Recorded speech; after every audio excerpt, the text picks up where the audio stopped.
Aaron. Everybody in? Okay.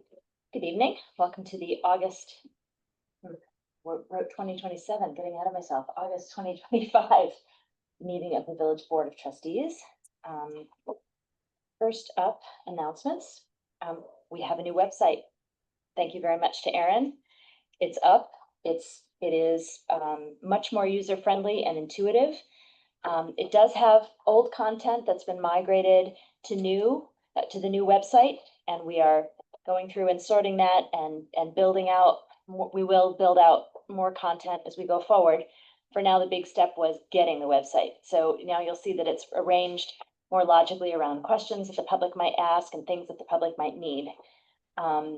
So it's not perfect right now. There are things that we're addressing. If you see things that need to be addressed, please let us know. And Aaron, how about subscribing to the listserv? Yeah, so I was able to confirm that everybody who was on the old list is on the new list as well. So when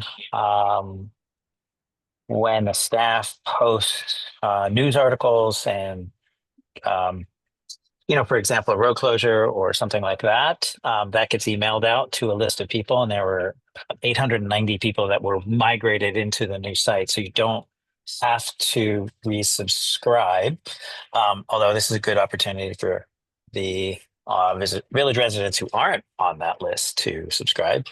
The new site also allows for subscriptions to other things. For example, let's say you're really, really interested in the historic review board, the historic district review board. You could subscribe every time a new agenda or minutes are posted and get an alert there, and etc., for all sorts of sections of the site. So this is not custom made for Cold Spring. This is a system that's been used for, I think, around 3,000 municipalities, that we are one of those.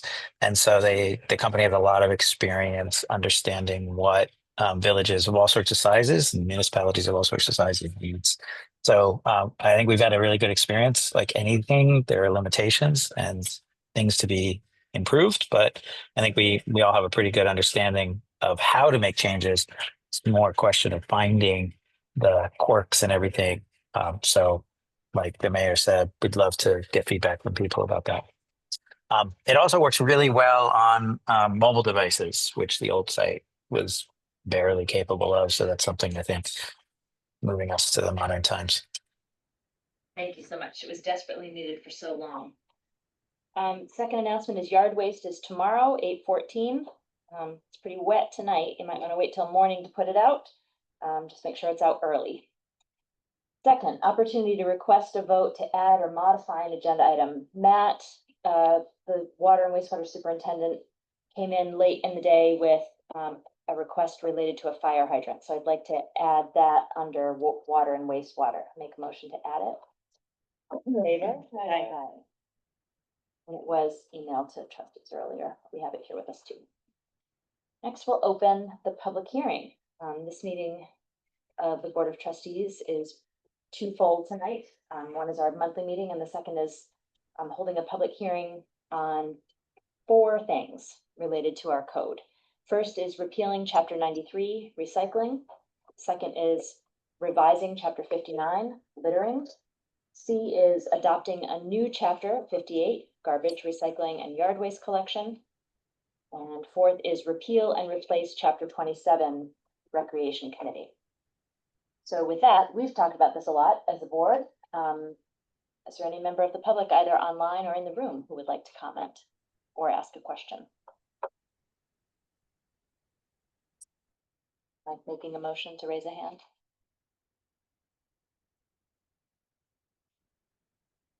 Okay, well, banging down the doors. We'll leave the public hearing open until the end of the meeting. See if anyone joins and wants to make a comment. Thank you for getting us to this point. Please. I'm going to make a motion to accept the reports of the departments and standing boards and our municipal partners as submitted, and refer people to the website for detailed reports. Just call out a few important things. That is my motion. Second. All in favor? Aye. We've got a lot of board business at the end. First, I want to recognize the highway crew, for prioritizing ADA, accessibility. We have new ADA accessible ramps, around the school on Mountain Avenue. We also have repaired and replaced ADA crosswalks and Lund Terrace. They will next be hitting the bottom of Main Street, Main and the opposite end of Lund Terrace. And that has taken a chunk of time. It's needed to be prioritized. We have had a few complaints in the last week about tree lawns on Main Street. I'm waiting to come in. We see it. We recognize that they look ragged as well. They have fallen below the sidewalks on our priority list as we get ready for our big visitor season. Know that we see them. I will say that it is the responsibility of the property owners, just like if you have a tree lawn in front of your house, you're meant to mow that lawn. You're meant to mind your tree pit as well. And some of our property owners around tree pits are excited about doing that and do a really nice job. It's obvious where it's not done, and we do our best to pick up the slack. But if there's anyone who'd like to volunteer to be part of that cleanup effort, we would certainly accept volunteers. It's really satisfying to weed. Feels like purging. So get in touch with us via the clerk. What's the tree pit? That's there's fenced areas around the trees on Main Street. Okay. Just what it sounds like. Underwater and wastewater. Hydrant flushing is happening August 25th to 29th. What to expect? There will be short-term low pressure. We start at the top of the system and move down to the river. As the crew moves through neighborhoods, there will be drops in water pressure. They try to do, it goes all through the day, but they try to do it as early as possible to have it over with. You can expect some discoloration as the pipes are flushed. That will be ironed from the inside of the lines. If you're going to do laundry that week and you've experienced low pressure, just run your faucet and make sure your water is clear before you run the laundry, especially hot water. Okay, next is from Matt, related to fire hydrants. This is, we have needed to, this is on the far end of Fair Street, the north end of Fair Street.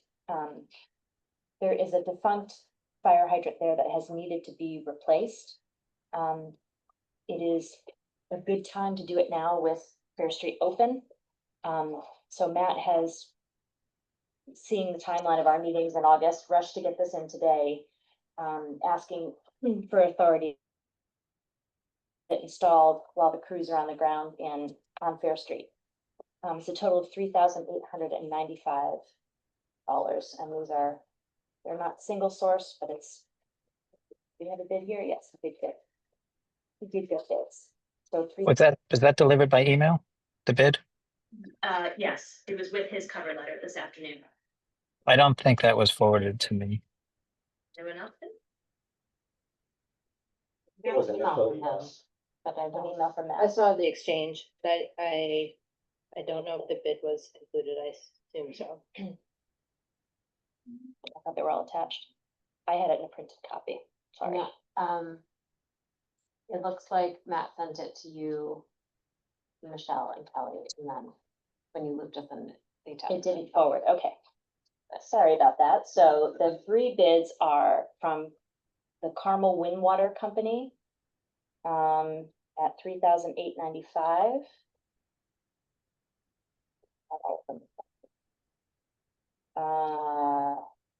Core and Main is the second company, amount of $3,940.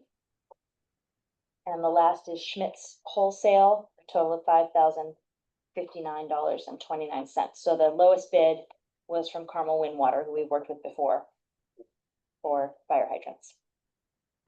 We do have money on the repair line to do this. It's needed to be done. It's a good time to do it. And that's purchase and installation. Purchase and installation. Any discussion? Someone like to make a motion? I make a motion to approve the bid for a fire hydrant, Fair Street by Windwater. Is that right? Windwater? Yep. In the amount of $3,895. $3,895. Second. Favor? I abstain. Thank you, Erin, and thank you for pointing that out. I didn't realize that I hadn't forwarded the backup. Do you see that? When things get forwarded to you, if you notice that Yeah. the attachments haven't come, please let me know. Is it too late to ask a clarification question then? What's the delivery schedule on it? And when will we have it? The company's in Carmel, so it will be they'll be able to go pick it up and bring it. Okay. So it'll be this week. One more item on departments. I just want to say congratulations to the fire company for running another successful junior firefighters academy.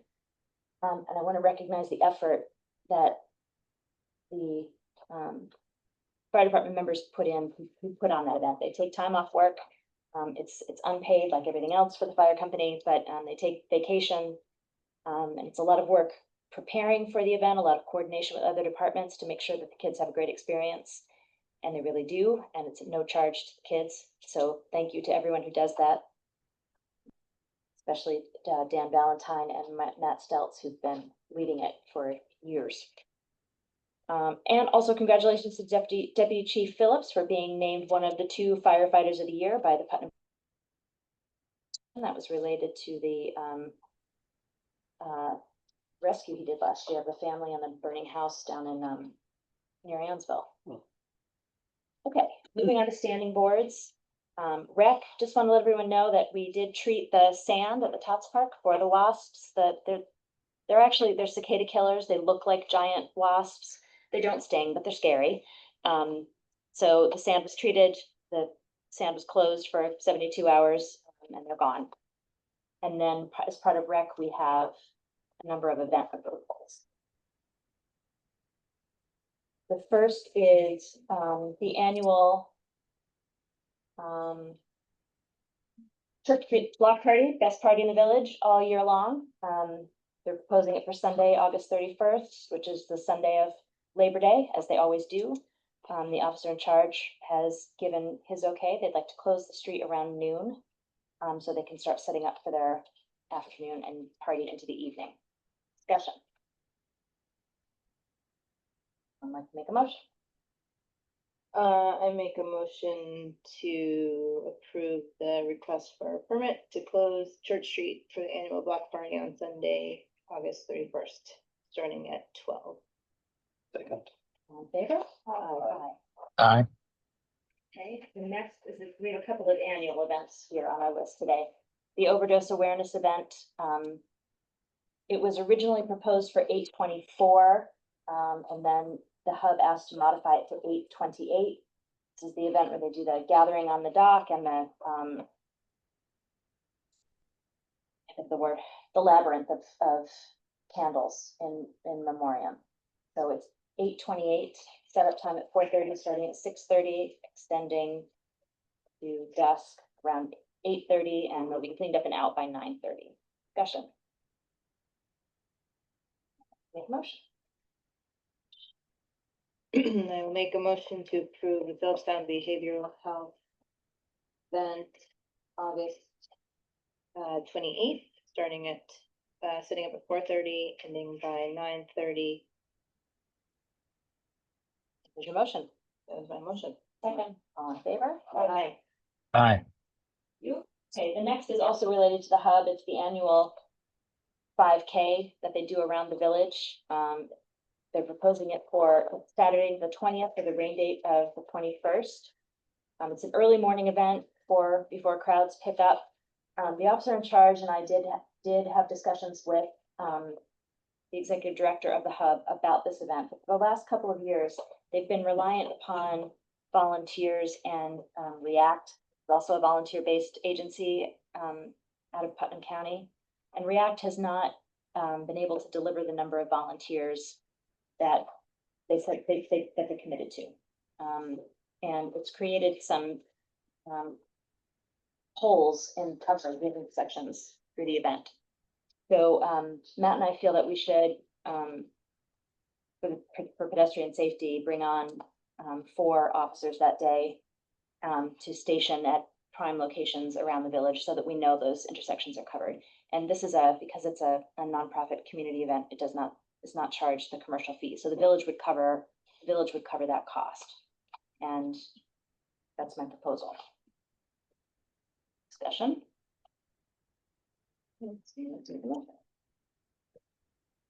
I'm just curious what kind of precedent there is for that. I'm sure there is, but I was just wondering if you could just, Well, the precedent is for that the last example. years of the 5K, there were uncovered intersections at, for example, Wall and Marion. Did not have enough coverage at the bottom of Main Street. It's moved around depending on where the volunteers have been. And, Dave Marzullo has done his best to have people run from one location to another as the runners move, but it's not safe. Especially at Wall and Marion, where runners are coming up the hill and cars. Yeah. I understand that. I mean, to bring on extra officers at our cost for other events. We do it for Community Day, we do it for 4th of July, Halloween. I mean, we do it all the time. Did they indicate that there's a possibility of getting more Cold Spring volunteers? We asked him to get more Cold Spring volunteers, but I don't want us to be in a position again where it's day of and we're short. So that's, you can vote whatever way you wish. That I have a real concern about pedestrian safety after the last couple of years. It's a great event and the hub does a great job running it, but volunteers are volunteers, and the weak point has not been hub volunteers, it's been React. Right. And the other end at the St. Mary's events. Also volunteers, they're not as proficient as trained. Usually.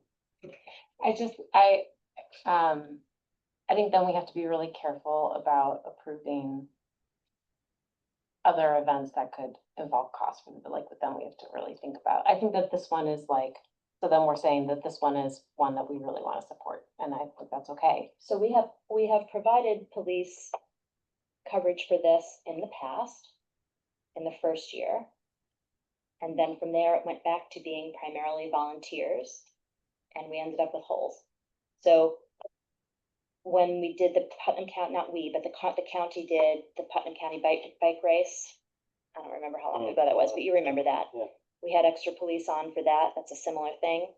I'm not sure what precedent you're worrying about when we're talking about the commercial detail specifically says events for which permits are issued or things are ticketed. The hub is doing this as a fundraiser, and they're a community organization, and we agreed that in the commercial detail, community events would fall outside of the definition of commercial details. I don't mean a precedent, I just, we all know we manage a really tight budget, and so that just means it's harder choices for us to support something if it means adding it to our tight budget. That's what, I just think that we're gonna have to keep that in mind. If someone new comes and says, we wanna do a great 5K, and we say, that's great, but it would need police officers, we'd have to say, do we have it in the budget? I think we'd have to look, just like we're doing now, we'd have to look at things like, are you selling tickets? What staffing do you have? All of the questions that we're asking now. I think also looking ahead to say next year with this event, that we could stipulate a minimum number of volunteers would be required in order for them to stage the event. I mean, you could, I don't know how you'd control that. Because people don't show up day of. And that's what's happened with React. It is not our event, so I don't think that,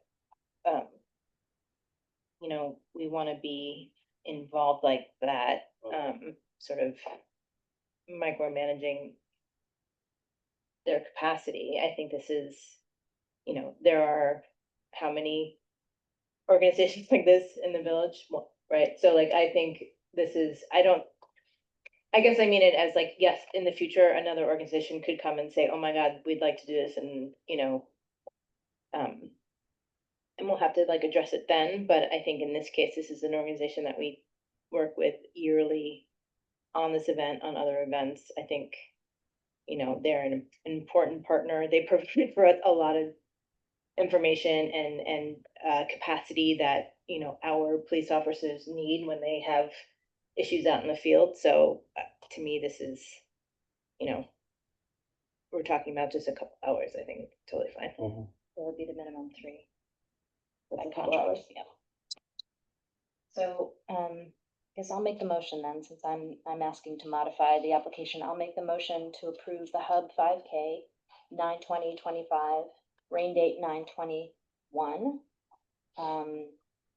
With the provision of 4 officers to assist with traffic safety during the event. That's my motion. Second. All in favor? Okay. Any opposed? Aye. Did you say aye or nay? I said aye.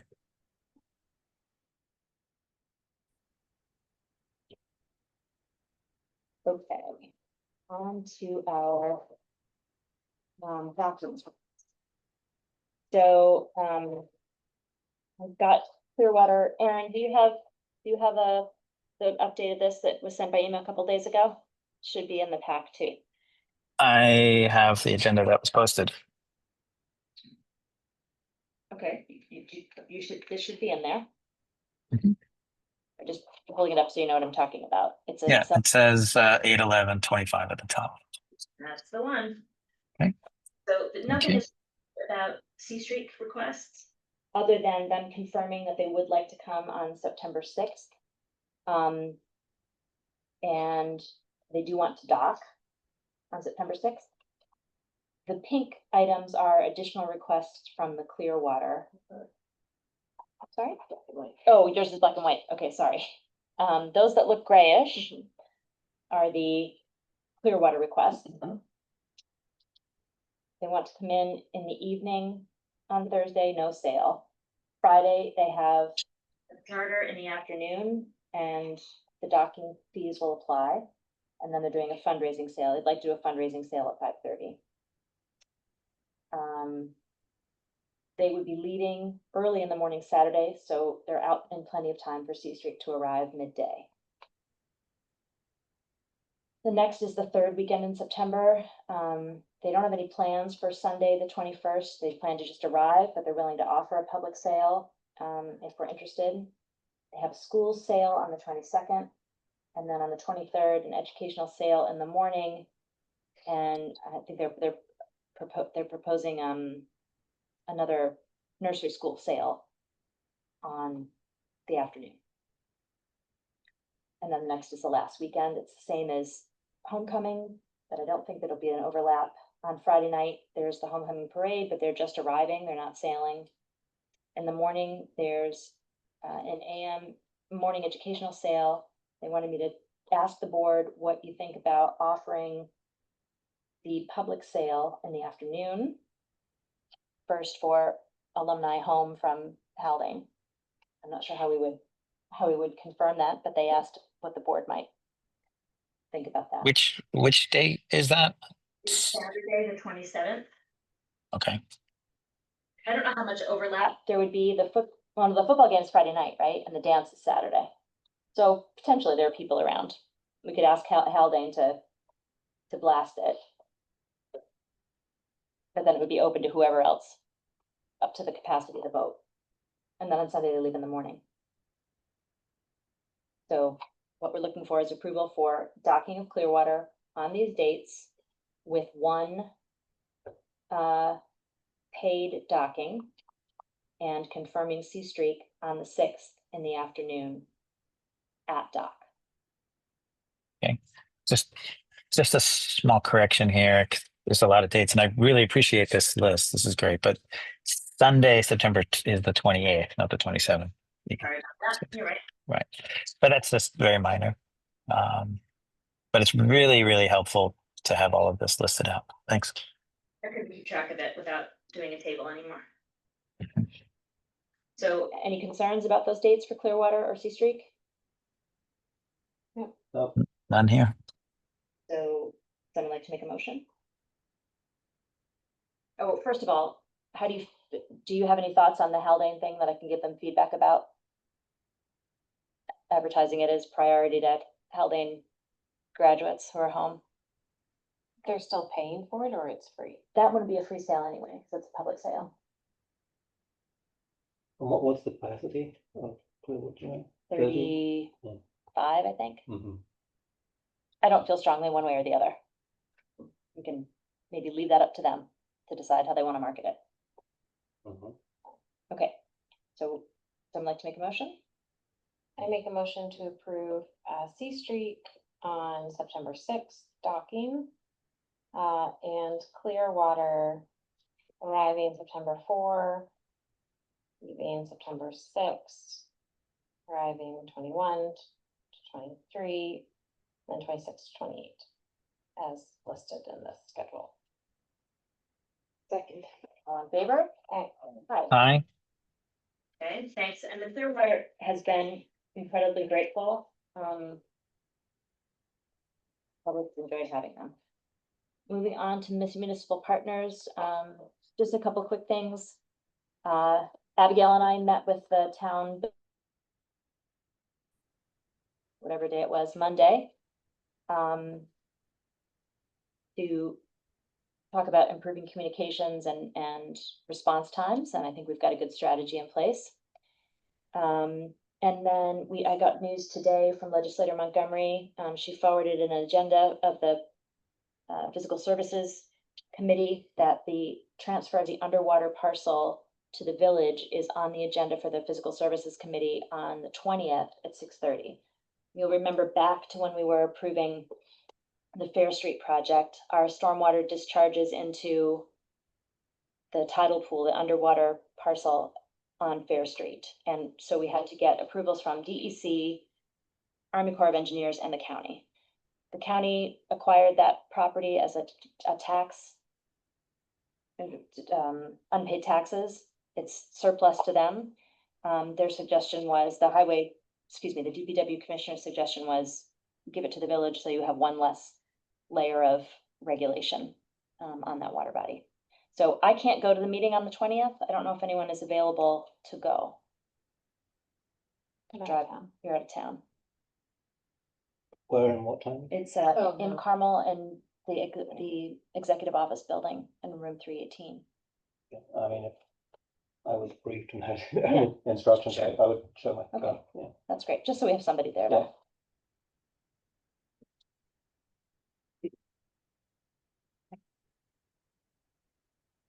So we've done boards. And departments. Let's go down to business. Well, the next is report of Mayor and Board of Trustees. Just two other things that I'm working on and will be delivering out to the board. Haldane has asked for an IMA regarding their parking at the softball field lot. They want to put signage up and be able to regulate parking there, just to reserve parking for school events more easily than they can now. Right now, there's nothing to enforce because there's no signs. But they want to make sure that it continues to be available to the village as winter parking. So they've drafted an IMA, have some comments on it. Once that round goes through again, I'll send it out to the board to review. And next, we're working on the Royal contract. We've made good progress. I'm hoping that will. Anyone else have reports? I do. Go ahead. And you had asked me to bring this up Yep. in the meeting, so, our saga for the EV chargers continues. But we're like close to the end with a location of 4 spots along High Street next to Tots Park, on the Haldane Street side. Parallel parking. On the Haldane Street side or the High Street side? Like the southern end of Tots Park on High Street. Oh, okay. At that corner, nearer that corner. Yeah, you mean. near that corner, rather than closer to Northern. Got it. Imagine, and we found out that they need to add like an electrical panel. And it can't be on the street side of the little wooden fence that's there. It has to be on the other side. They asked if that was okay and asked for our preference of location.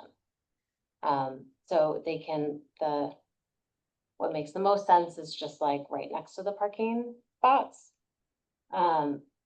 or they could kind of tuck it in, there's some trees there, they kind of hide it in that area. Kathleen, Okay, you I had, misunderstood the image. I thought that they were putting them down closer to northern, putting it down closer to northern, and that made me worried about tree roots.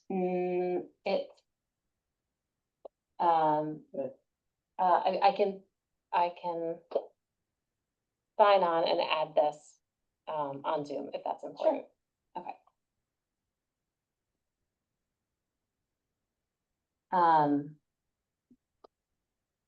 I'll say. Kathleen, I also just understood it to be on the northern side of Tots Park earlier, but I like it better if we can make it work on the southern side, but I think it works much better if it's flatter. I don't, it was related to which pole had capacity. And, Yeah.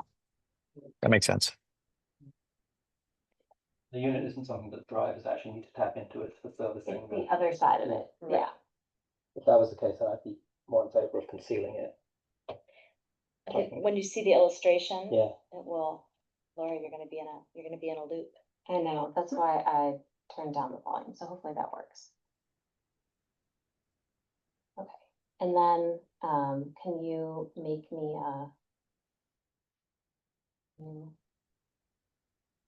allow? I tack at Village Hall. Yeah, all right. Unmute. And don't unmute me, Oh. because I think then it will get a feedback. I'm showing the right thing. Nope, I'm not. There we go. Okay, so. Oh. This is the panel. Mm. Somewhere else, but that's what it would look like. And these are the So locations. where is So the person standing in that picture? Taking I the think picture? like on Haldane, kind of looking north. I think by the crosswalk, maybe. Right here. Yeah, so it's kind of the end of Tots Park. Okay.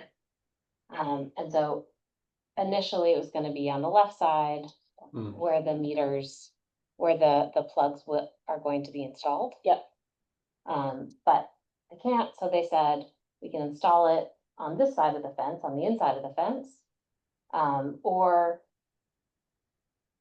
behind the tree, but now I'm seeing that that's like a faraway tree. Yeah. And I think that then they would have to like Right. dig underneath a whole bunch, so. Yeah. Yeah. Hopefully, it's not that big of, like, we could put it there, we could even, if you needed to, we could put fencing around it, I suppose. I mean, it looks like it's secure. I'm less concerned because I'd be more concerned if it were facing the residences, but it's tucked on the inside of the fence facing in. Yeah, so it So doesn't it's bother quite me. large, right? Isn't it higher than the fence Hard or concealed by the fence? Hard to tell. Oh. to, it's Yeah. it's a few feet, it might be about the height of the fence. Okay, it looks, my first impression was it was enormous, but it's not just from the angle because of the angle it was shot I from, don't so. think it's enormous. Yeah. I mean, So- if that's a regular box Yeah, size, you get a Okay, sense. good, yeah. And obviously it'll be locked, so it's not, we don't want small children sticking their fingers in the fuse box. I hope that please this can be it. Does Yeah. anyone else have any concerns about this spot, or you could? Just, it was a little unclear. I thought in the picture that you showed, it had a resident only parking sign, which looks like that would be High Street then, but That's right, no, it is on High Street. it is on High Street. Okay. Once we need to make a change that we've discussed, to making this a public, like the kind of free public area, but then reserving it for, active EV charging. That's our next round of code stuff is chapter 126, where we remove parking on Northern and shift the available free parking to High Street. But I don't know Mhm. what's happening in the next moment. It's taken us so long to get here. It's not, okay, great, so I will give that feedback, and thank you very much. Thank you. Okay. The next is the board business. I would like to make a motion to, we are, as you know, our clerk resigned. we would like to think about some restructuring in the office for efficiencies. But in the meantime, we really need hands on deck. It is my prerogative under New York state law to appoint someone to fill a position through the end of its term. But I want to have a conversation about it with the board. The deputy mayor has met Marjorie Gage, and the staff have met her, and 4 of us discussed it when we last had session. And the proposal is to appoint her, to appoint her as village clerk treasurer through the end of the current term for the position, which is 11:59 a.m. on Monday, December 1st, a.m. not p.m. And per NICOM's recommendation that we shift to a wage for the position from an hourly basis to a salary basis at a rate of 72,000 per annum. It's the total currently budgeted yearly for the position for hourly work, stipend, and overtime. That is my motion. Do you want to add anything, Tweeps? No, I think, well, I guess, yes, she, I think is up to the task and she's interested in, giving back and being involved, and I understand she had good conversations with staff, and I had a nice conversation with her, so I think, in the interim. I'm impressed with how quickly this happened. It's really a relief. It's So- such a relief. I think it's a relief for everybody, but also I was so thrilled to have this particular person step forward because she is fastidious and smart and has been here for 30 years. She knows the village. She loves the village. And the timing was just right. When she saw the ad, or sorry, saw the news that Clerk Henson had resigned, she went and read the job description and said, I can do that. So congratulations, Marjorie. We'll see you very soon. Do you want us to vote? Oh, yes, We we did. do need to vote. So I made the motion. Did someone second? We did not, but I was second. All in favor? Aye. Any- Aye. Okay, next is a big item. And before everyone gets panicky, I did talk to the bond attorney. We do not have to read the entire document into the record. Thank God. So this is a resolution that authorizes the village to borrow up to $2.2 million to finance the construction of drainage improvements on Fair Street. We're authorizing a higher amount, the estimated amount is lower than this, but the recommendation that we authorize to bond higher if we need it. So we may not draw all of this down. This simply authorizes the village to bond, and the authorization is good for 10 years. Questions? And if you have questions that I can't answer, the bond attorney is willing to come onto the call. Kathleen, just for my clarification, since I'm new and perhaps for the public, this is essentially a bridging loan, right? And Right, because we're, pending receipt of, the money from FEMA has been obligated to cover this, but we haven't received it yet, so. that's right. And it's not the full amount from FEMA, it's 80%. And we get 12 and a half, Right. another 12 and a half from New York State. So the village is responsible ultimately for 12 and a half. This assumes that all continues to be well, the money is obligated to us. Yeah. So nothing, And we have some Happens to headroom be too, and because there's a ban that's rolling off. That's right. Yeah. that's right. So to make the motion, the only portion which needs to be read is the first paragraph. Would you like to make the motion? Sure. Bond resolution of the Village of Cold Spring, New York, adopted August 13, 2025, authorizing the issuance of bonds in a principal amount not to exceed $2,200,000 to finance the construction of drainage improvements on Fair Street, stating the estimated maximum cost thereof is $2,200,000, and appropriating said amount for such purpose. And it's a roll call vote, actually. Trustee Hall, I, trustee Woods, Aye. trustee Boozy, Aye. trustee Frymark, Aye. Mayor Boyd. Aye. 5-0 in favor. Thank you. Follow up on the on-call duty assignment. This is to bridge. There is an overnight custodial arrest so that we have someone on call to come in. I did follow up with the questions that were asked in executive session. If people want to discuss this further before we vote, we'll need to go into executive session. Oh, sorry, why do we have to go into executive discussion to have a conversation? We're going to make any reference to what we last discussed in executive session, the reason that we are here, right? The custodial arrest. That needs to happen in executive session, but the contract portion can be handled in open session. If you had questions regarding. Yeah. all of that. Yeah, I mean, the questions and concerns that I have is we just finished the PBA contract and now we're modifying it and increasing the amount to give. And I think we're all aware that there's, well, as I've stated before, I think it's this very strange and unusual series of events that has happened that led to this, that I really wonder how often that's going to be repeated. And yet we're talking about every single week spending more money.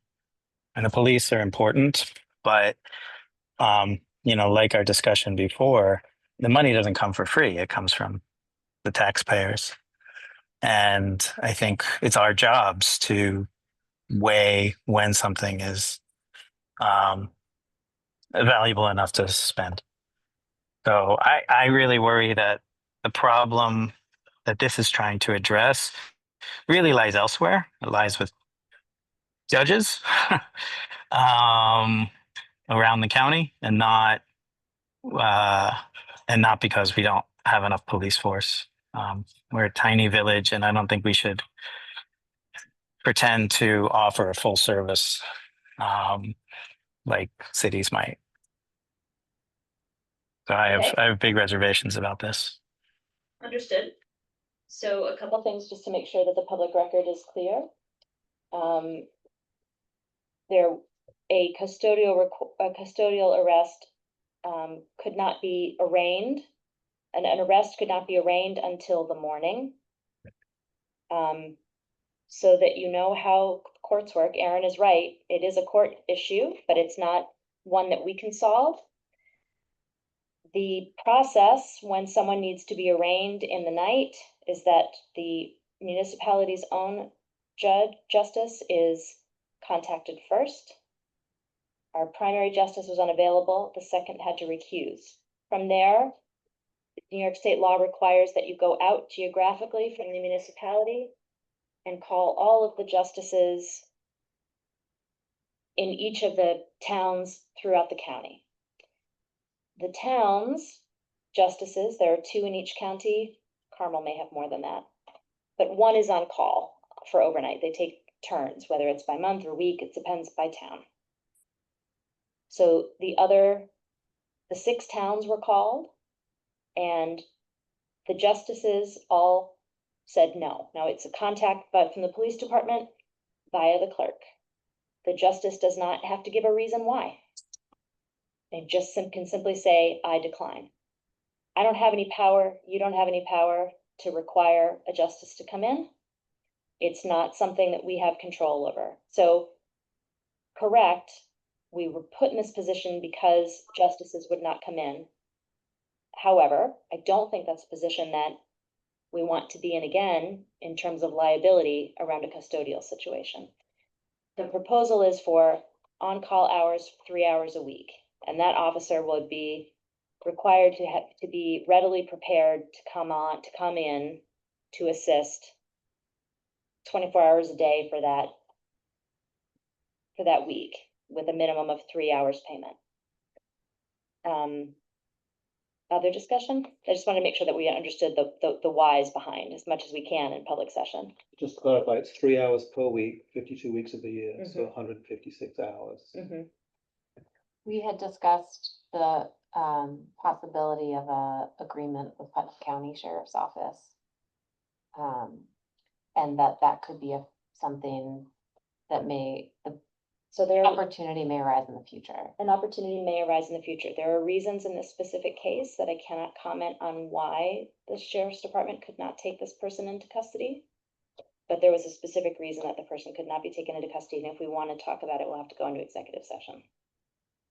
There was a particular reason. I guess my understanding of the proposal was that it was perhaps a little bit more of a stopgap measure until we hopefully have that agreement with the sheriff's office, that this wasn't going to be, that this, in Oh, I our, see in our what best you're saying. effort, I wasn't see going what to be you're a saying. Yeah. long-term arrangement. I see what And I you're know, I don't see like an end date on this, and I understand that we don't have one, but my hope is that it would be, yeah, maybe we do when we say that this is reassessed on whatever that is. Do you want to do December 31st? The term for the sheriff ends December 31st? I'm Something fine like with that. Is that, Yeah. I would prefer if this was like a corresponding to a, you know, a kind of emergent thing, but we're hoping to come up with a more sustainable solution. Okay, so right now, I think that's a really great compromise, Laura. Right now, the effective date and duration item on page 2 says, this MOA shall take effect upon signing by both parties and shall remain in effect until modified by mutual agreement or terminated in accordance with applicable collective bargaining procedures. So we can add, how best to do this? Duration until, why don't we just take off until take off modified by mutual agreement, no, leave that, modified by mutual agreement, or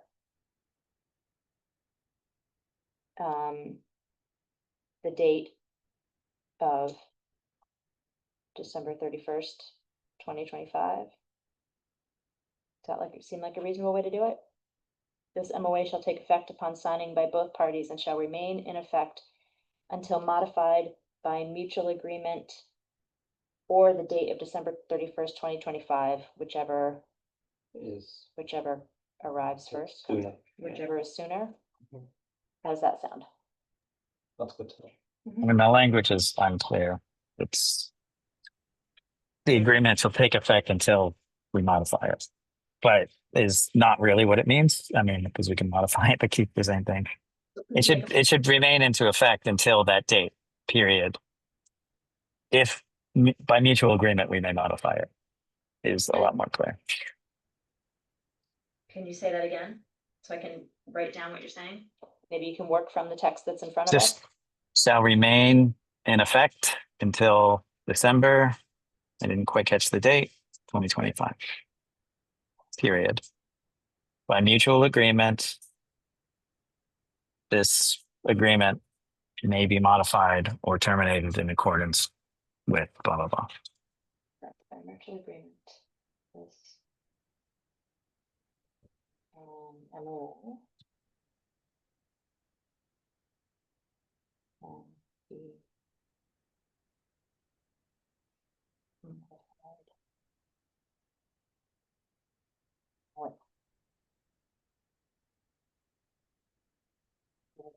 So how about this? This MOA shall take effect upon signing by both parties and shall remain in effect until December 31st, 2025. This MOA can be modified by mutual agreement of the signing parties. Does that work? Modified or terminated. Say that again. Modified or terminated. Okay. Yeah, I have no problem with that. Would someone, would you like to make the motion? Make a motion to approve the proceeding with the on-call duty assignment, or I guess I should say, with the memorandum of agreement between Pennsylvania Police Benevolent Association of Village of Spring regarding on-call duty assignment as modified. Motion, we have a second? Okay, all in favor? Aye. I Aaron? vote nay. Nay. Thank you for finding that compliment. Yes, good one.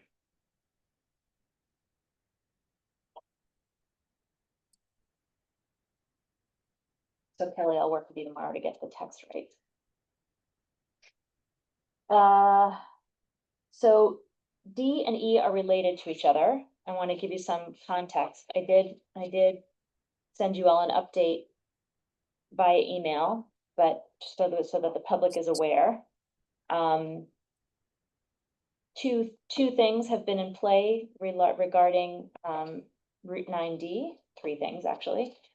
At the end of the school year, when the trailheads and parking were first closed down, Haldane was having problems with people coming through the school during school hours, which was a safety concern. And so we asked for a meeting with HHFT and the school and parks to talk about how we might resolve that with Haldane. It was Julie Sniffen, Evan Thompson from Parks, Amy Casala, me, Mayor Winward, and Supervisor Van Tassel. They were walking through the school? Walking through the school. And part of the challenge is that there are many hiking apps in which people crowdsource places to park and shortcuts. And Haldane is being identified as a place to cut through and a place to park. And there are multiple crowdsourced apps, and you know the school had been trying to pull themselves off as a location, but it just kept popping up. So needed different solutions. So we started as a group meeting on that around that topic, and it formulated into a breakneck closures logistic group, working group. HHFT is paying for Haldane approved signage at multiple locations at the tennis courts. On 9D, that we have to work with DOT to do because it's on our property, not the villages, and there are certain requirements we have to meet, but HHFT is willing to provide it. And then on the other side at Cedar Street, and the last location is where the school property has its boundaries in the woods, in the Nelsonville woods. So that is in process, that has been successful. As you are all aware, I'm sure, our village resident who is wheelchair bound, and had a tipping incident on the sidewalk on 9D, started doing videos every week about asking for sidewalks on 9D to get from where he lives out on Hamilton into the villages where the discussions began. And he sent that video to the DOT, and that got their attention before. And so the deputy commissioner of the DOT. So we are in Region 8. He is the person who oversees the regional directors. Jim Rasek is his name. Convened a meeting here at Village Hall with Brian Nice, Linda Cooper, and Evan Thompson from Parks. HHFT was invited, but did not send a representative. Senator Rawlson, Jim Bellucci from the county DPW, and one of their engineers, and who am I missing? Chris, John, and me. And it was a very productive discussion, and a couple of things have come out of it. DOT has agreed that we can replace in kind until there is a larger plan for 9D. We can replace in kind the asphalt sidewalk between White Hill and the end of the tennis courts, the south end of the tennis courts and football field. And the county has indicated we have to negotiate through it, but it looks to be about a $30,000 job. And the county may be willing to help us pay for some, and the town is willing to pay for some. I'm hoping that Parks and HHFT will also be able to pay for some. So that's that stretch of 9D. The other portion of our discussion was from the village line to the Washburn lot, which has no crosswalk. People are walking in the storm swale. They are also, that storm swale is also broken up. I mean, there are holes you can put your foot in up to your ankle. And while the trailhead is closed at Breakneck and the train station is closed at Breakneck, people are getting driven this direction. And I think we can expect it to increase as we get into the fall. The numbers are down, obviously, for trail entrance at Breakneck and trails further north because they're closed. But we have seen an uptick at Washburn by 6%, and we're in August. So June, July, from June through August. So the DOT commissioner sort of eyeballed what could happen on the east and west sides of 9D. He sort of did a back of the envelope and said, oh, it'd be about $1 million. You'd need a retaining wall, you'd need to move power lines, etc. So it's a great big question mark of what it would really cost. And they did encourage us, and Laura and I have been working on this, they did encourage us to apply for a TAP grant with the town. That's the vehicle through which state monies come. And the county offered to help us with actual engineering on that. But to get us to a place of understanding what real options are on 9D on both sides for sidewalks of some nature, 4 feet, 5 feet. Proposed to have Will Angelillo from Han Engineering do for us the kind of estimate that he did for all of the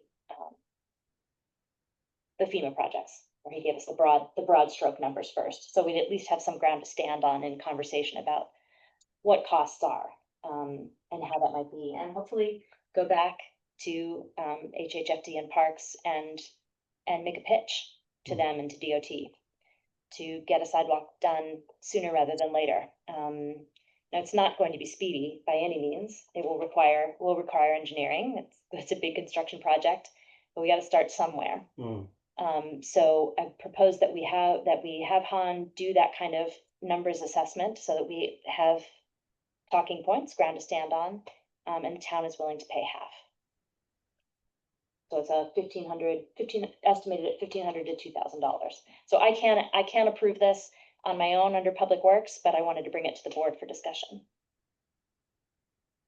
Can I ask a couple questions? Mhm.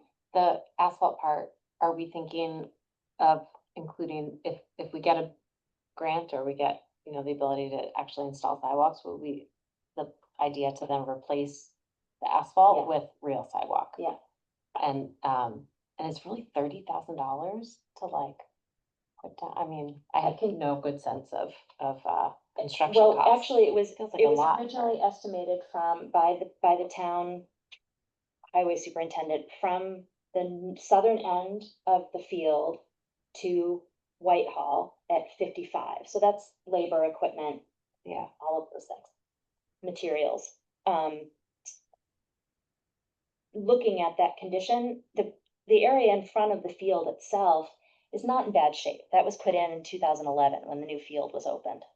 So it's really from this north end of the north end of the playing field to Whitehill. And it would include, there are things that we have to consider along the way. There are water curb cocks, there are manhole covers. The entrances to the streets are a mess. Last time you saw Belvedere, it's a mess. So this would create asphalt aprons on Hamilton and Whitehill and the driveways. So that's one of the things. It's not just sidewalk. You have to do Yeah. a couple of things along there to make it workable for the people who are living there. Yeah. And Yeah, it's definitely, it's a chunk change. it's definitely a temporary fix, but it buys us some time to work on engineering for a larger project. So right now, the question is related to having Yeah. Han do estimates. Yes, and the estimate. Can I just one other question? Are these estimates that then we could use in The grant in the TAP grant Yeah. application, or are they too simple for that? No. Okay, and so maybe Will needs to Gonna need to do it anyway. look at the grant requirements as he's doing this so that it has the right format Good and all point. of that, just as, Yep, just like Yes, we've done with okay. the dam and Yeah. the Yeah. Q-tip okay, great. requirement. So I just want to make clear, because all of this stuff is, I mean, bless you for looking into the details, and because it gets so complicated with so many agencies. But so this is The request is to spend village money on a sidewalk that's not on village property, or an analysis of what would go into creating a sidewalk that's not on village property, right? Correct, it would connect the village to the Washburn lot. And that is why the town is offering to split it with us. It serves villagers. It will serve villagers as well. It gives all of us a safe passage to Stony Point. But didn't you say that we would replace the asphalt? He's talking, are you, Section, well, but- let's make sure we're talking about the same thing. Will's assessment would be, Will's assessment and what you just described are different things. What you and I were just talking about was the in-kind replacement of asphalt from the north end of the playing fields to White Hill Place. What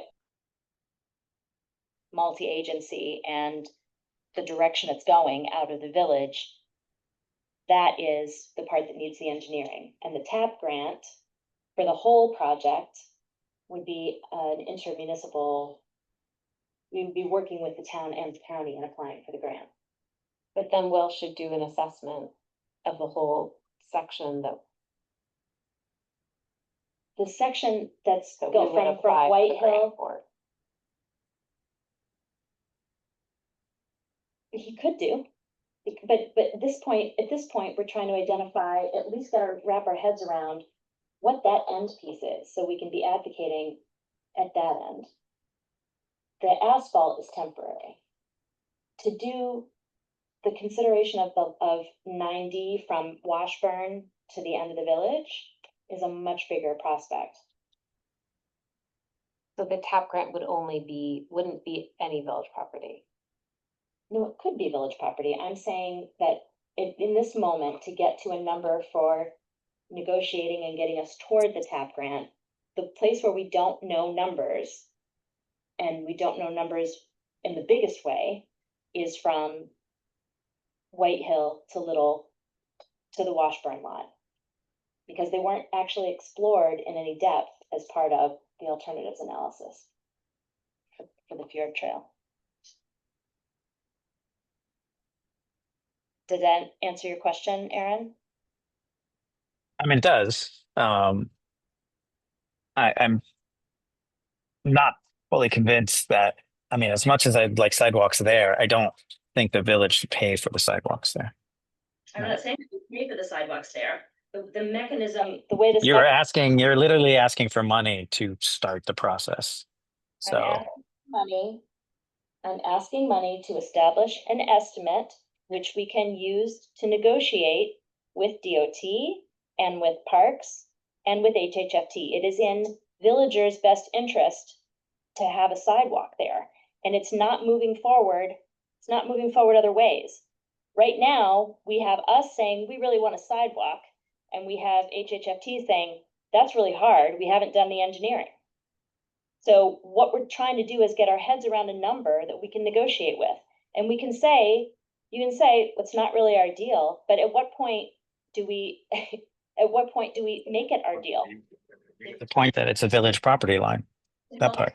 To help move forward a connection from the village to the trails, which is pretty much, I think, what you've been advocating for quite some time. Yes, I've been advocating for other agencies to pay for it. And Yes. so, Aaron, this gives us a number to take to them and say, this is the range that we're talking about. How do you, DOT, via the TAP grant and parks and Fjord Trail, how do you come up with the money to make this project happen? Right now, we have nothing to negotiate with. Yeah, I think it's good to have a number. It's good to go and say, to ask how do the other agencies come up with the number, but I don't think it's the village's responsibility to lead that. It's the village and the town. We would split the cost and work toward that in our common best interest on 9D for Phillipstown and Cold Spring residents. Does anyone else have comment? Well, I see it as a $1,000 investment to unlock Exactly. future funding, which is not necessarily coming from the village, but from other agencies to improve the infrastructure of the village, which is something that everyone, I think, is in favor of or would like to see. Village and the town. Thoughts? Well articulated. I agree. Further thoughts? No, I just think it's important when we actually do the TAP grant that we include the village. I agree. as well. I agree. Wanna make sure that that. It's getting our heads around I that, understand that. that most critical piece. So, this doesn't need a motion. This isn't a number that I can approve, but I would prefer to have your vote. So I would make a motion to split the estimated cost for engineering estimates from Han Engineering with the town of Phillipstown. The amount is estimated between $1,500 and $2,000. That is my motion. Do I have a second? Second. All in favor? Aye. Aye. Vote nay. You don't have anyone from the public had any? We'll Oh, go yeah, through we'll with get that. another item and then we Okay. can. Okay, the next item is related. Uh,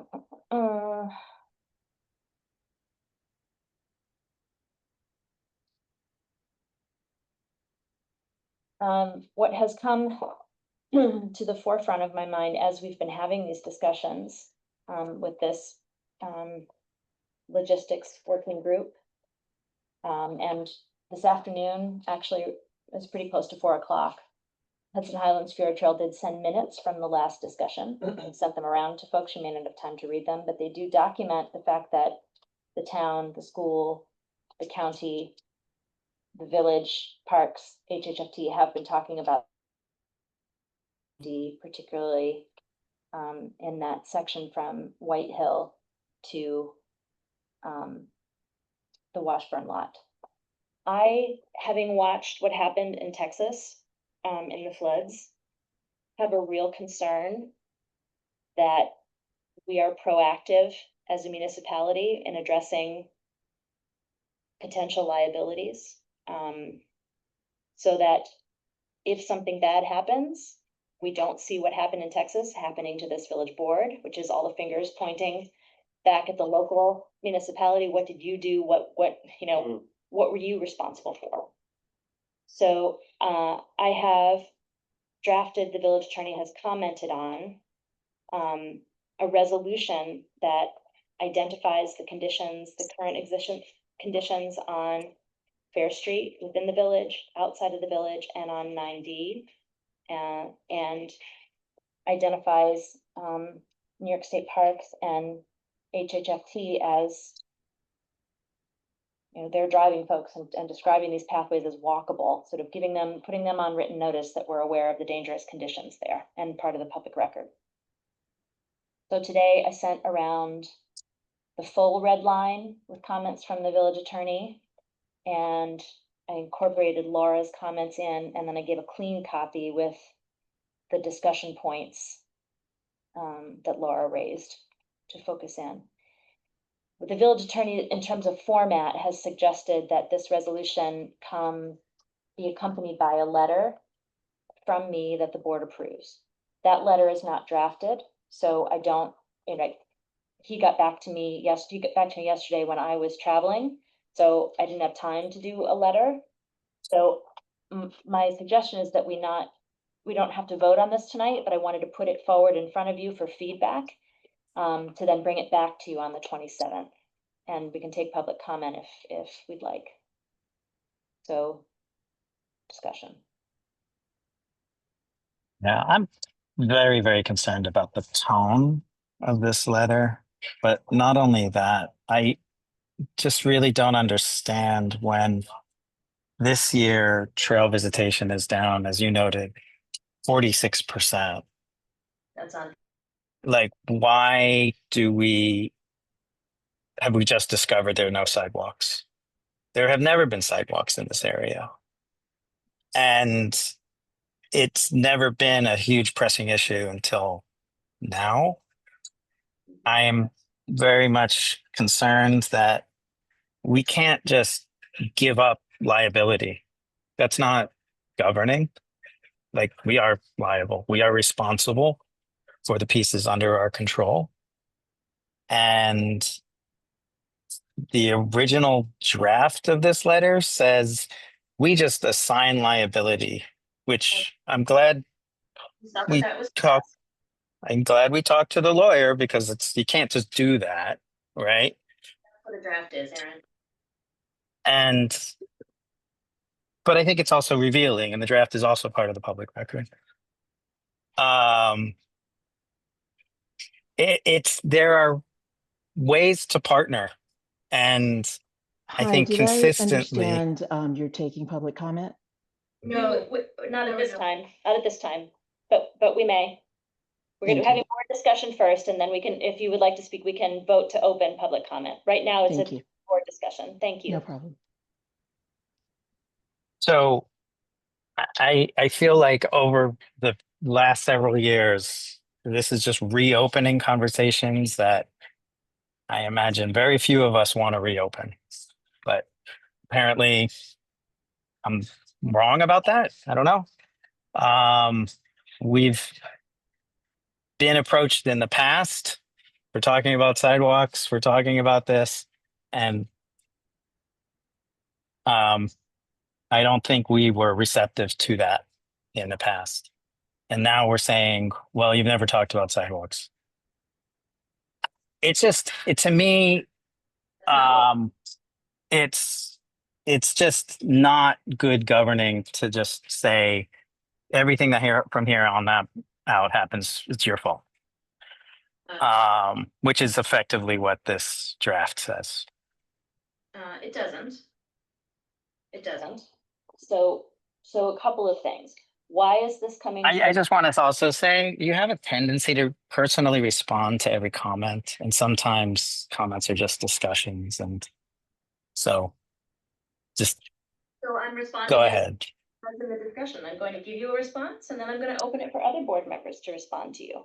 But you asked a specific question. You asked, why is this coming to the forefront now? And I'm going to tell you why I believe it's coming to the forefront. And then others can share why they believe it's coming to the forefront. Currently, I sent photos to you all earlier. HHFT is advertising the Washburn Trailhead and Little Stony Point as walkable from Cold Spring. Right now, they are not safely walkable. They are being advertised in posters, being handed out, and on postcards that are being handed out in businesses on our main street, representing that they are walkable from the village of Cold Spring. They are certainly distance walkable. They are not safely walkable. We are seeing those trailheads increase by 6%. Of course, Breakneck is down 47%. The trail's closed and the train station is closed. But Washburn and Little Stony Point remain open, and those areas are seeing increase. And we can expect that to increase as we go into the fall season, because those trails are being offered as walkable alternatives. Moreover, we have again made 2 lists of top places to visit. I don't know if you saw recently, the New York Post has identified us as the number one day trip outside of New York City. So it's not going to lighten up. Now, I expected when we had conversations with Fjord Trail early on, and they talked about the possibility of sidewalks, there was never a commitment, Aaron, they were conversations. I expected that those conversations would be reflected in the alternatives analysis in the DGEIS. They were not. The DGEIS drove everything toward the water and walked away from sidewalks on 9D and Fair Street. So here we are with an organization that has made a decision in cooperation with a state agency to close trails, close parking areas, close a rail station with no alternatives. There are 47 spaces left. In a public process, right? With no plan, whether it was in a public process or private, there's no plan. And so we are left with people moving through our village, having been marketed to that the trails are walkable. And I am concerned again, given what we have seen with local municipalities getting leaned on in the case of bad things happening, I'm concerned that we make clear in the public record that we acknowledge it and we know it, and here we are. Andrew? Is it your plan to also send a similar notice of liability or cease and desist to the New York Post because they're advertising Cold Spring as a nice place to visit? Or is it just reserved for the HHFT? I think that's a ridiculous question, and you know it, so I'm gonna move on to Andrew. I think it's a legitimate discussion to have. Which one, the Post? No, the liability issue, and I think it's a real issue. And, once the resolution is written and the letter goes out, I hope HHFT will give it very thoughtful consideration. Otherwise, I think it could be perceived to be at odds with their concerns about the principles of vehicular, pedestrian, and cyclist safety that are the cornerstones of their project purposes and goals, which they've stated very clearly. They are concerned about public safety on the roads for pedestrians, for cyclists, and any issues arising from cars. It's stated very clearly in the 2017 final scoping document, the 2020 draft master plan, the 2024 DGIS, and the 2022 full EAF Part 3 Attachment A, which was a significant part of their argument of independent utility for the segmentation of phase 1 of 3, the Breakneck Connector and Bridge. So throughout this whole discussion of the Fjord Trail going back many years, the core of it has always been concerns with public safety. It seems that, in making these statements of the village being walkable, it's in completely inconsistent with those principles that they are advocating. So I think it's right. I think we're in a rightful position to point that out and say that doesn't make sense. And it's a risk for us. I think also another element that is important is that we have done what we can do within the bounds of our property. So right now, Fair Street is dangerous for pedestrians because of construction. What have we done? We have developed a traffic management plan with the contractor. We have built an alternate passageway specifically for pedestrians around the traffic, so pedestrians have an option to get out of the roadway and pass the construction. We have signed it, meaning put up notices for safety. We have asked for more.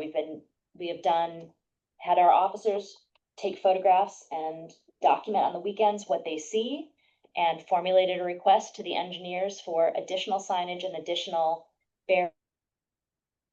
can do in the areas that are within our control. And we're alone in that. The county is not doing that right now. I think that the county is very open to it, but we need to recognize it, that something needs to be done on that end. DOT isn't doing anything right now, Parks isn't doing anything, and HHFT isn't doing anything. So making that distinction that we are making local effort, should something happen, is important. I would be interested in adding something, whether it's to the resolution or to the letter, that is that like actionable piece of like, not only are we saying like, this is dangerous, but like, we want to see a safety management plan, or like some of the things that you said, or like signage. To me, it's understandable. Someone looks on Google Maps and they're like, oh, I could walk 9D to get, and then all of a sudden the sidewalk ends. They're like, well, I don't want to walk back. I'm just going to keep it, like, it's logical. So there should be, I think, signage on that, or it should be part of the messaging. Like I think it would be it would make this additionally productive. I'm sorry, I didn't think of it to like No, this is write helpful. language in. I'm happy to try to do something. since Great. It's gonna come back, but like saying something that is asking for what our short-term requests to increase safety. I mean, one of the short-term requests could be a request that their marketing not advertise those trails as walkable from the village. Yeah. Because they're not. And they are physically walkable, they're not walkable from a safety standpoint. I mean, I think I was gonna ask if we talked to them about the fact that their marketing is. Yes, and the minutes reflect that of our last session. I don't know, we don't yet know what decision they've made, but I think it's important to go on the record that we've made the request. I mean, sorry, excuse me. Also, I mean, the cat is a bit out of the bag. There's postcards and it's being marketed as we speak. Yeah. But I think that a request to them to stop, and or articulate it in better terms. I mean, you know, you're right, Erin, like, this is not like a new thing, but I do think it's different when when you're encouraging people to walk on a walkway that does not exist versus people deciding, well, oh crap, I didn't realize that there's no longer pavement, but I'm just gonna keep on walking because I said I was gonna do this trail and I'm wearing a cute outfit, and so I want to continue on this hike. I think there is a liability there for us because people are gonna turn around and say, well, I broke this, I fell into that, I got hit by that, and that's gonna be on. It's gonna be our first responders who are gonna go and take care of those people. So I agree. I think that marketing is, it's a very unfortunate decision on their part to do that. So it sounds like at least 4 of us are, support this process in principle, but would like to see more actionable language added to the resolution relating to safety management plan, relating to marketing. Is that a fair assessment of what? Yeah, I mean, I think it's not enough just to say, like, this is bad. We need to say what Here's what we we think. need. Yeah, and then it really is, since we're all concerned about the public record, then it is really public record that we have said that this is a concern. And if it's not addressed, then that says a lot about, their motivations and initiatives and what they think is important. So I am also in agreement with it being constructive. My big concern about the draft was that it wasn't constructive. It was just pointing fingers. And so if being a draft, it can be changed, which is a good thing. I like the suggestions that I'm hearing. I'm a little bit concerned that we might need parks to be a partner in the TAP or some other funding sources in the future. And I'm worried about doing anything that closes avenues to that. I don't think that doing this closes avenues at all. I mean, it's Parks has been talking for a long time about sidewalks on 9D. And can you imagine that the village and the town were to apply for a TAP grant at this point and Parks could possibly say we're not participating because of a resolution you passed? I mean, it's an untenable position for them to be in with the public. For them not to support a TAP grant. That Parks won't do something forever. And that's kind of where we've been. Don't offend Parks, don't upset Parks. Well, Parks needs to be reinforced to make good decisions and do the right thing. I don't think we've been acting from a point of view of don't upset parks. But it's a matter of perspective. That's some way of your statement, and maybe it's not accurate. You're talking about repercussions in which they will not support funding requests going forward. Right? That'd be an untenable position for Parks to be in. So Mostly I was talking about having a letter that's constructive and a resolution that's constructive and not just pointing fingers. I think we're getting there with the suggestions that have been made by Andrew and Tweeps and Laura. I think we're getting there. And we bring this back, we draft it. We'll draft a letter that goes with it and bring it back on the 27th. Aaron, when you say constructive, what do you mean by that? What would look constructive to you? Reflecting what Laura had said, right? And what Tweeps echoed. So that that we talk about possibilities, about looking for avenues to get things done, to look for a safety plan. I think those are, and we can also say, hey, please don't talk about it as walkable, right? That just seems unwise. But I think, my point about the New York Post, for example, is we are acknowledging that we're a popular place. People are coming here. And there's very little that we're going to do to stop that. And we might not want to stop that. We might actually want to encourage visitation. And some of us might. And to do it in safe ways. And that's good. But In the New so, York, the New I'm York Post, sorry. that Cold Spring is a good place to visit. They're not saying that the trails are walkable. The trails are within a walk, access is walkable. They're not making that statement. I didn't read the article. I don't know if they mentioned the trails, but I wouldn't be surprised if they did. But we don't need to talk about the New York Post. It's not what I'm trying to get off on a tangent for. It's a bit apples to oranges in terms of comparison, because you have a responsible party in New York State parks, and you have a 501c3 that is making development proposals. It's much less abstract than the New York Post. I mean, it's almost, to me, it's almost laughable to try to make that comparison. I'm interested in hearing from the public. Is anyone else interested in hearing from the public? Yeah. So I'll make a motion to open public comment on this topic. And we will close out the public hearing afterward, but on this topic, it seems like there's public interest. So that is my motion. Andrew, have you seconded it? I second. All in favor? Aye. Aye.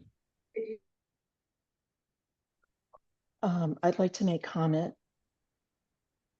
What's your name? So my name's Mei Yi.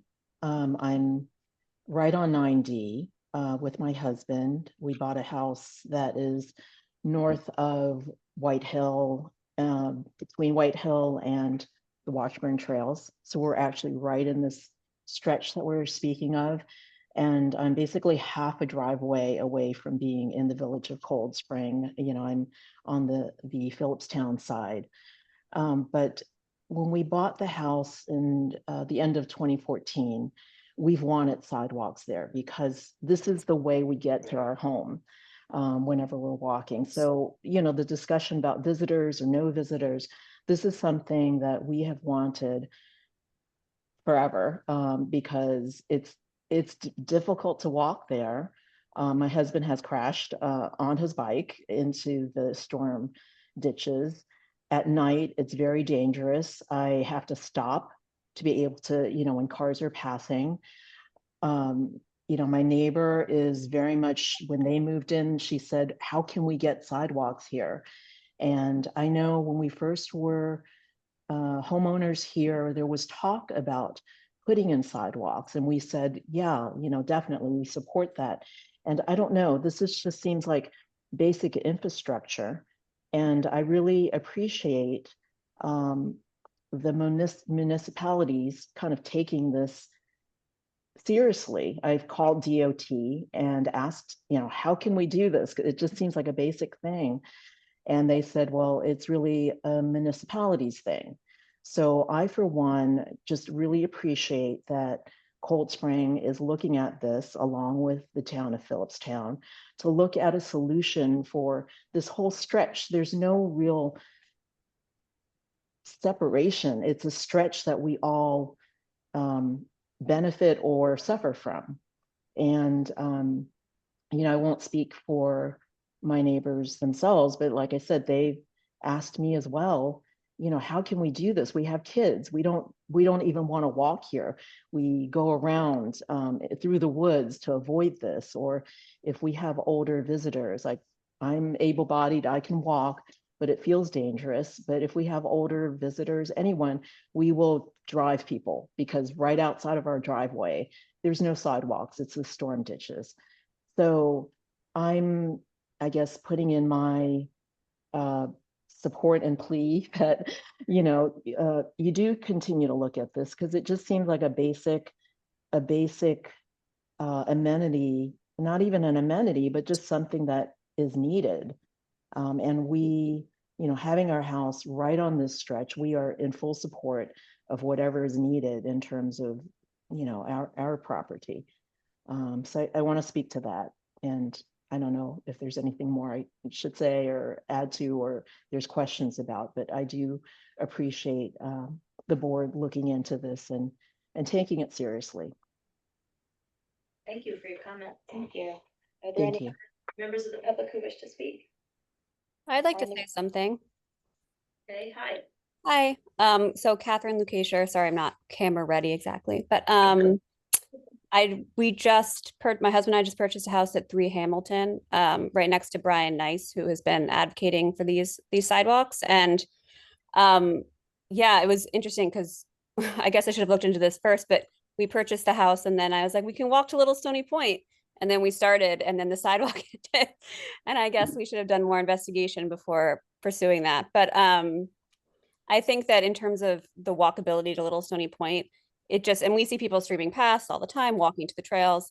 It's so dangerous. And the fact that the sidewalk just ends and you're kind of dropped into this very heavily trafficked area is not only a problem for, I think, visitors, but also just as May was saying, it's terrifying even to live there and not be able to walk to Little Stony Point, which is very, very, very close. And I totally understand your position in terms of liability and where do the lines end and how does the village participate in this conversation and also kind of guard your own interest. But I do think that in terms of, you talked about media, press, from a public perception, if someone is hit there, it's going to say someone was hit in the village of Cold Spring, not someone was hit half a block from the village of Cold Spring, or if they had stopped at that sidewalk, they would have been fine. So I think that in terms of, public image, it is in our best interest to pursue at least the kind of background strategies as to how we could facilitate other people helping us get the sidewalk. So, thank you. Thank you. Thank you. Is there anyone else who wish to speak? And they're either in the room or online? I just want to add, and I really appreciate that you're working with the town of Phillipstown. They're looking at it as a shared problem, and I think that is the case. It is a shared problem. We're neighbors. We consider ourselves Cold Springers. We consider you Cold Spring too. Thank you. All right, so we'll work on a draft. I'll connect with everyone to get thoughts for language and we'll bring it back next week or 2 weeks. So I'll make a motion to table until the 27th. Is that right? 27th? Princess. And Andrew has seconded. All in favor? Aye. All right. Thank you very much for that conversation.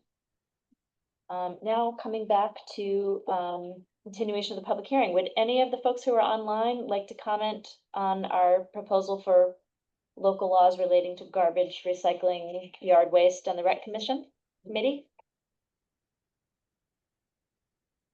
Okay, hearing none, make a motion to close the public hearing. Second, all in favor? Aye. Aye.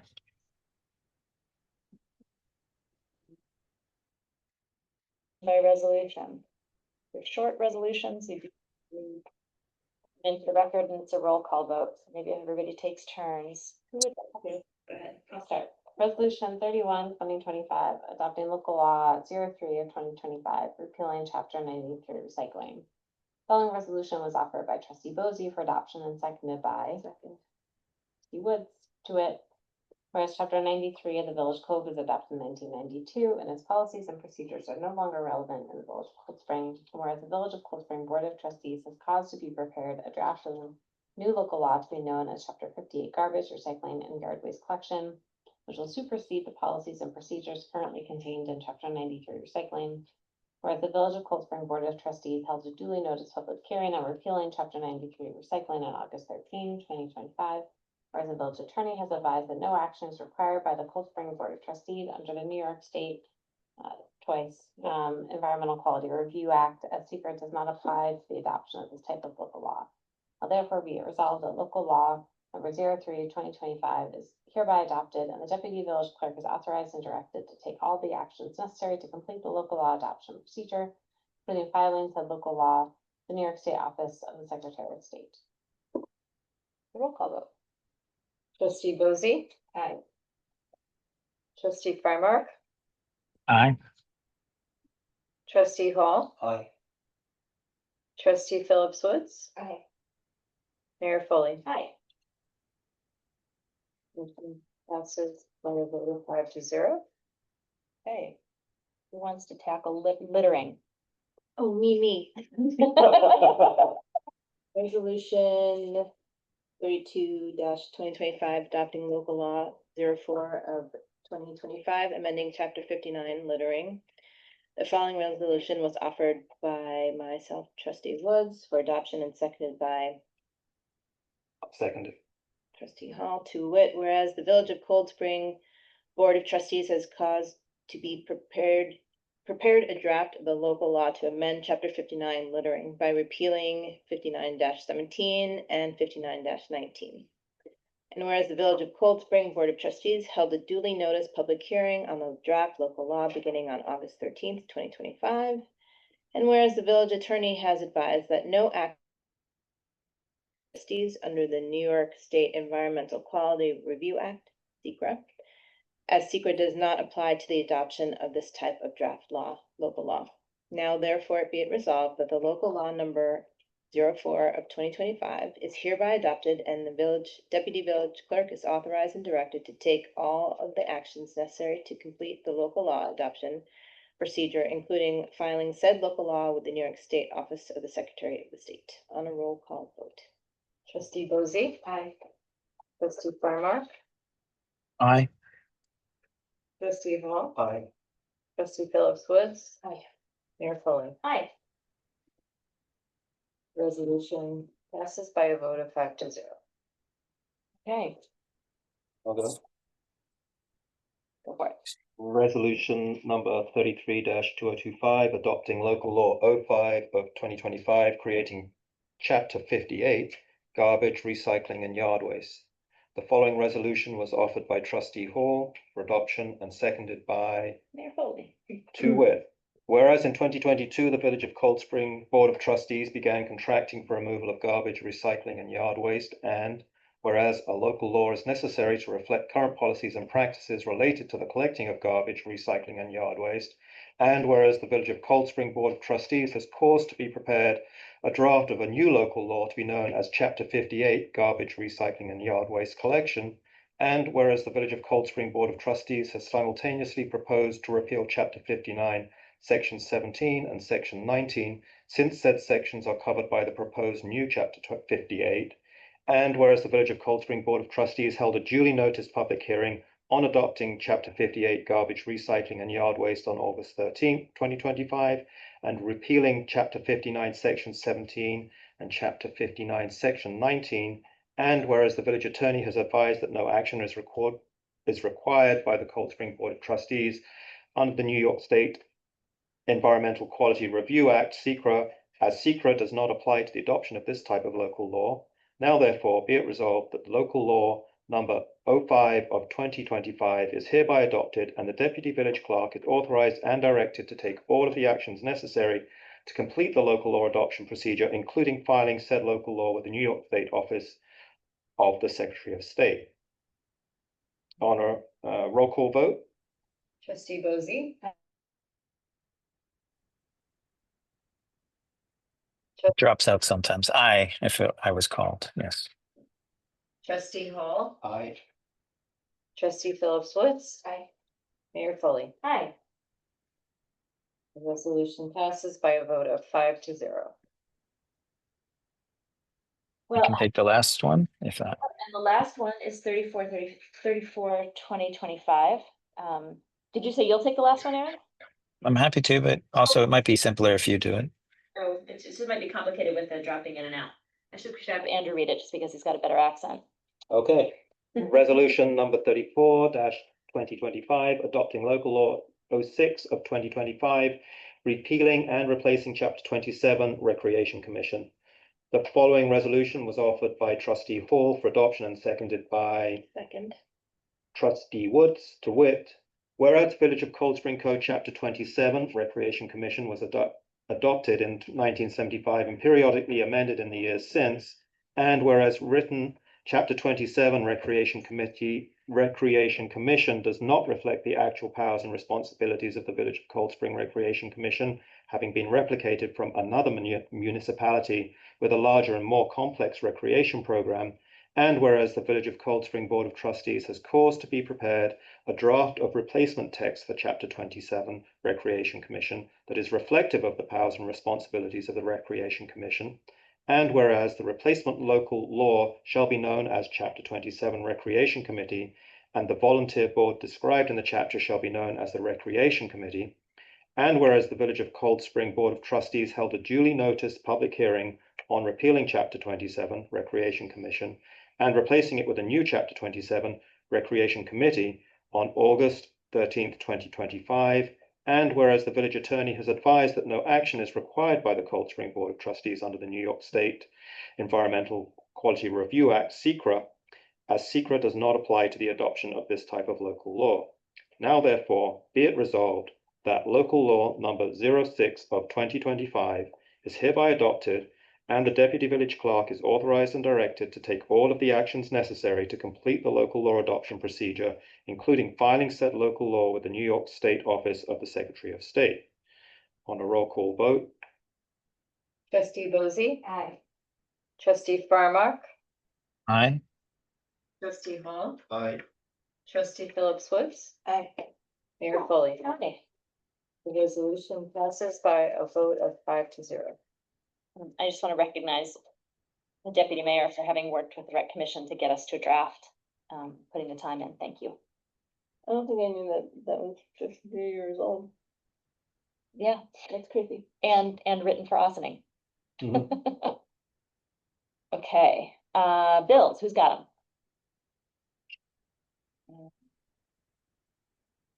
Bills batch. Sorry, make a motion to approve the bills batch 8002 in the amount of $229,620.48. Second. All in favor? Aye. Aaron, did you vote? Aye. Thanks. All right, minutes. So, under minutes, we're coming back to the proposal from Jeff Radakovich. To be clear, for Michael, Jeff is not returning as clerk. He's helping us catch up on records. Let's see, where is it? Andrew had some questions he wanted answered. And I believe they were answered by Michelle. Very clearly. Okay. So, does anyone else have anything else they'd like to discuss about Jeff's proposal? We do have now, he has revised it with deliverable dates on the second page, with deliverables on the 24th, the 8th of October, 24th of September, 8th of October, and 22nd of November.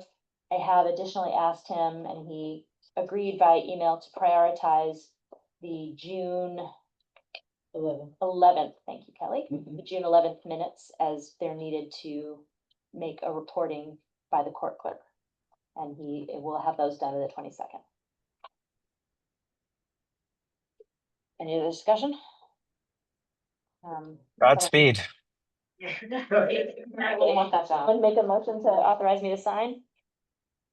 I'll make Make- a oh, sorry, were you gonna say something? Go ahead. I make a motion to authorize the mayor to sign, the agreement, for proposal for minutes preparation by, Jeffrey Vidakovich. Second. All in favor? Aye. Aye. Thank you, Jeff. Anything else? Make a motion to adjourn. Second. All in favor? Aye. For joining online, Aaron. Have a good trip. Bye, everyone. Aye.